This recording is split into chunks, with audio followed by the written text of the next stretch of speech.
This is a brand new 2025 Mazda CX-70, and in today's video, we're gonna show you all around this car and we're gonna take it for the first drive. If this Mazda CX-70 looks familiar, that's not for no reason, because this CX-70, other than its name, is very similar to the CX-90. This is essentially a two-row version of the three-row Mazda CX-90, and that is going to be one of the primary things that will distinguish this car from that, aside from a few touches that are different in this car's styling. Between this and the CX-90, one of the major differences is the front end. So the grille and that mesh are a little different, as well as these intakes on the side. And while it may look like these intakes don't do anything, there is a functional air curtain along the side of this intake to help with your aerodynamics.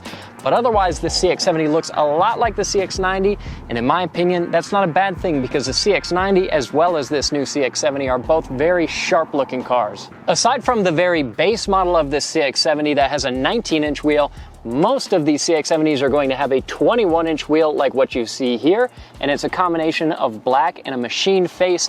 And this is a good size vehicle, so this 21-inch wheel fits the size of the car quite nicely. Now there's one way that you can tell which powertrain this CX-70 is fitted with, and that's right here on the side. So this particular car, as you can tell, has a 3.3 liter inline six, but there is also a plug-in hybrid option, and these powertrains and their power figures and even the fuel economy is also going to be very similar to the CX-90 and the options that you get there. Now, there's the inline six and there's the plug-in hybrid, but there's really three different options that you can get as far as powertrain goes. And we do have a nifty little setup for getting our engine cover out of the way, which lets us look at this 3.3 liter inline six and the big turbo that is hiding there right toward the back of it. And it's kind of cool looking actually at the position of this motor. This motor is set fairly far back, and that factors into some of the handling characteristics that the engineers for this car were really keen on telling us about.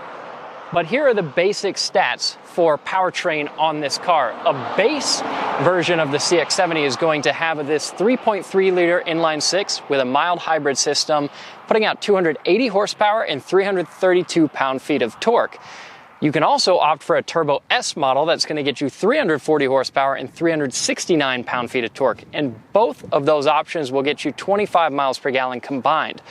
But if you want to get that plug-in hybrid model, that is going to get you 323 horsepower, so not as much horsepower as this particular Turbo S, but the same 369 pound-feet of torque.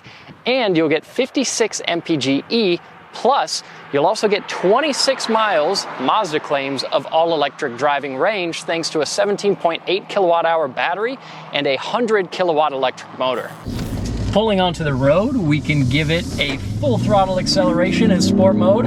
I can hear the bag sliding to the back of the car. It doesn't throw you back into the seat, but it gives you a great surge of torque, especially here in this Turbo S powertrain. And of course, you have that same torque figure if you go for the plug-in hybrid, but what you're not going to have is the sound of that inline six. And it does sound pretty decent.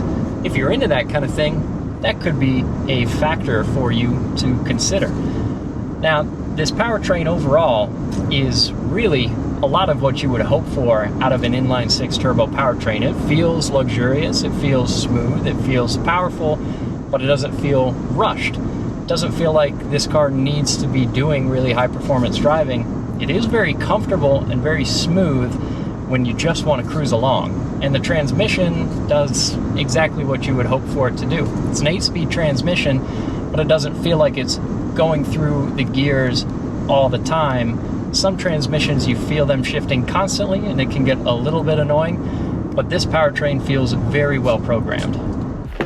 It is worth noting that no matter which powertrain option you get on this car, all of these CX-70s have all-wheel drive and an 8-speed automatic transmission as standard.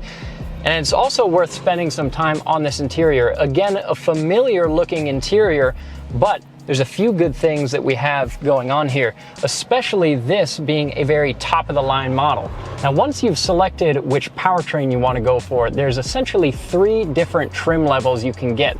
Preferred as the base, Premium, and then Premium Plus. And if you want to get the preferred model, the most affordable, you're going to have to go for that standard lower output 3.3 liter inline six, because the Turbo S and the plug-in hybrid are both starting at the premium trim level. And this, being a premium plus, gets us some extra features even from the premium. So the premium will get you a 12.3-inch instrument cluster as opposed to the standard 7-inch cluster on the preferred, and we get a 12-speaker Bose audio system versus an 8-speaker standard system. And then going up to this premium plus, we get a few extras like Napa leather. We've got ventilated front seats that are also heated like they are in the other trims, a heated steering wheel, and heated outboard seats in the rear, as well as a number of other options, but some of those are the highlight features. We've also got a 12.3-inch infotainment screen here in the center, of course, Apple CarPlay, Android Auto, and another good thing here is that we have Alexa integration. Alexa, why don't you change my temperature to 70 degrees? And I haven't tried messing with this system before. I didn't find a group or device named mine. Oh, okay, so let me retry my phrasing. Alexa, change the climate to 70 degrees. Okay, setting it to 70. There we go. So as long as you learn some of the commands, you can go in here and you can mess with some of your climate features. You can tell this to navigate to certain locations. So just an extra feature that you get here with this infotainment system. Zooming in a little closer into Mazda's infotainment system, this is a very similar system to what has been in Mazda vehicles for quite a while, and this program is not the best, in my opinion, on the market. It does take a little bit of practice just to get used to navigating it, and it is a touchscreen at times, but not at other times, so a lot of the time you use this scroll wheel in order to navigate it. And we've got a couple functions that we can access quickly, like home, music, navigation, so there's a few things to make it a bit easier to navigate using this wheel, but again, not my favorite system that's on the market. One thing that I do like, however, is the fact that we do have physical controls for the climate control.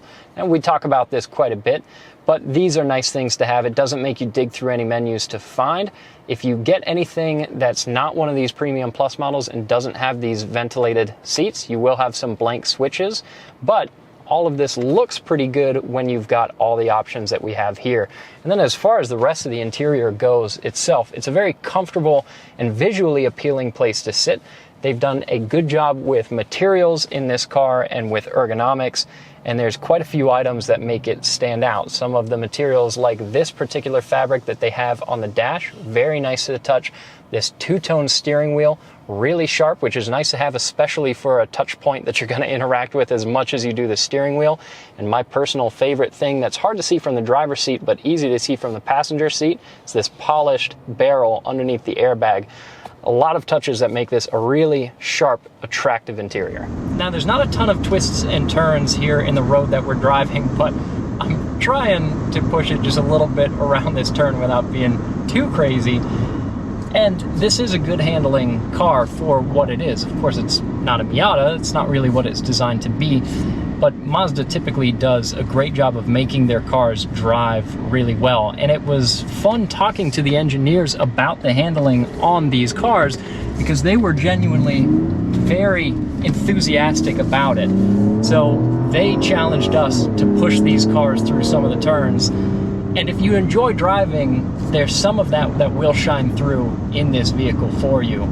Even though it is not intended to be a sports car, it's still a fun car while maintaining a comfortable ride. And I will admit, there is a little bit of road noise in here. It's not the quietest SUV that I've ever been into, but overall, it's a very pleasant vehicle to drive. Around the back seat of this CX-70, we actually have the same rear seat space in this 2-row as we do in the CX-90 as a 3-row. Of course, if you want to carry the most people possible, you're going to want to go for the CX-90, but we'll show you one of the advantages on the CX-70 in a moment. Now, these seats do recline a little bit, which makes it very comfortable. I have plenty of headroom, plenty of knee room, and only 5'10", which is not too difficult to do. And then we've got quite a few nice amenities back here. Our own climate vents, our own climate controls, this being a Premium Plus model, heated seats back here as well, and 2 USB-C ports.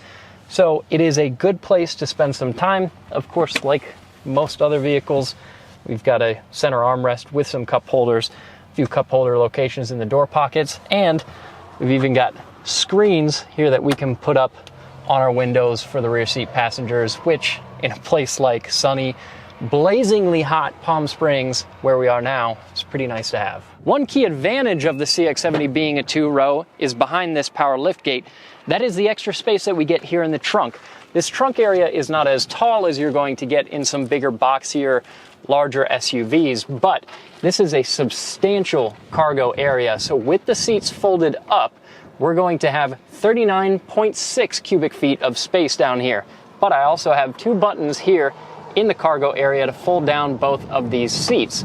And once you do that, you get 75.3 cubic feet of space. The seats don't fold quite flat, but they do fold down mostly flat, and it turns this into almost a low-profile van. There's quite a bit of room back here, which is a good thing to have. And we actually have a little bit of extra storage space in this cubby under the load floor, which is not something that you can do when you have a third row in place there. Also underneath here and underneath this Bose subwoofer is a space saver spare tire. So we're not gonna get a full-size spare, but still better than just having a tire inflation kit.